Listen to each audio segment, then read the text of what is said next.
Okay, for our second video, we're going to notice there's a big mistake on problem number 1, page 32.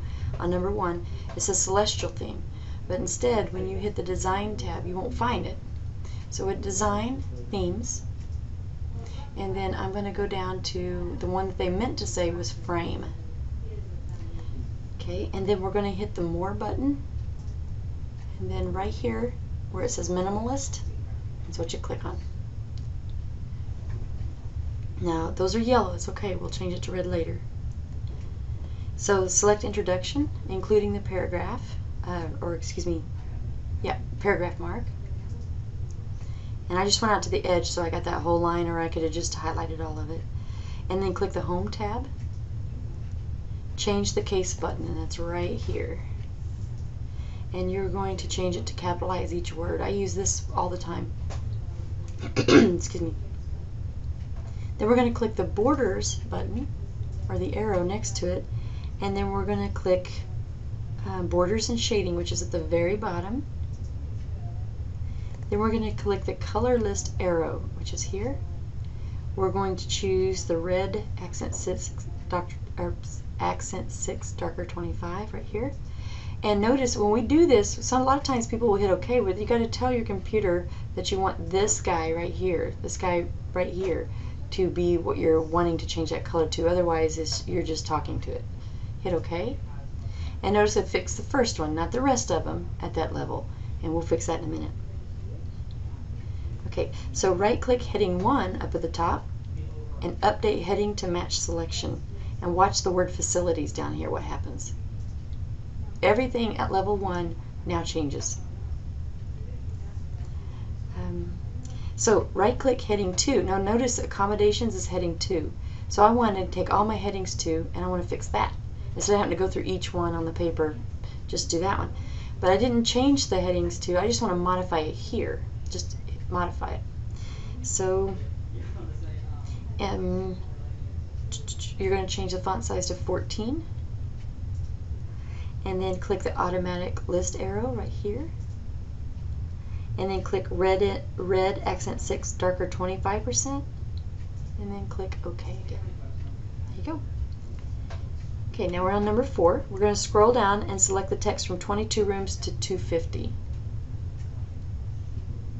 We're going to edit it, change something below it which messes up our edit, and then we're going to go back and edit. So hang in there. When you see this, you'll see what I'm doing is normal for you to see. So I'm going to select this text and then click 4 on the ruler bar. This is a tab. And notice I got it on the wrong spot. I don't like that. So I'm going to click on it and pull it down. And I may have to do it again until I get it exactly the way I want. There we go. So I wanted to click on the 4 tab. There you go. And then we're going to click the indent, and then click the line spacing here in the after, remove spacing after paragraph. Click anywhere in the paragraph below, that's right here, anywhere. And then click the line and paragraph spacing. And then add space before paragraph. And then click normal in your styles. Then click update normal to match selection. Now notice you just lost all your editing with the one above it. That's okay. That freaked me out too. So when you move on to the next one, you're going to fix it. Select the 4 lines of tab text again, and then click on the 4, and then remove the before and after spacing. There's other places where you can do this, but we'll just go by what the book says. Okay, and then now what we want to do is we want to double click on this tab marker. When you do, you get to choose that at inch 4 right here, you want to have a leading dotted line. So in other words, right here, anytime someone hit tab, you're going to get that dotted line. There you go. Now make sure it looks like what's in the picture over here on 2.6. Now we're going to scroll to and select additional accommodations down here on the bottom. This is a level 3. Change the font size to 12 and the font color to our typical red accent 625. Then select capitalize each word. Now notice it's all capitalized. We just want it to where it changes it to look like this. And then we're going to go up to heading 3 and we're going to update the heading.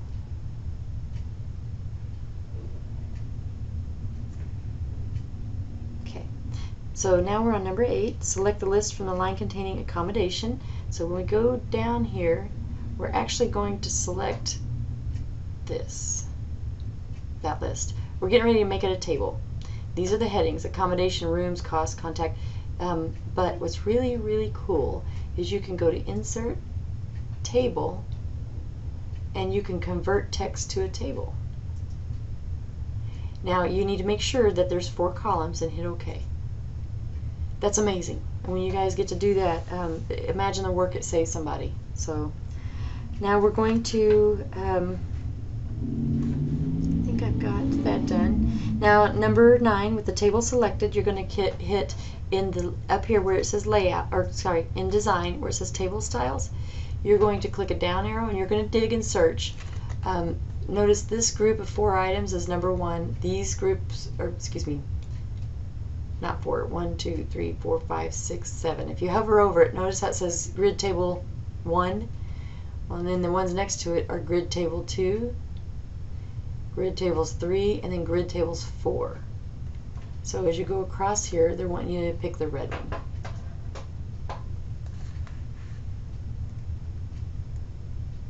Now you want to go ahead into the layout tab, and you're going to click the auto fit and auto fit to contents. Notice what happens. Nice clean looking table.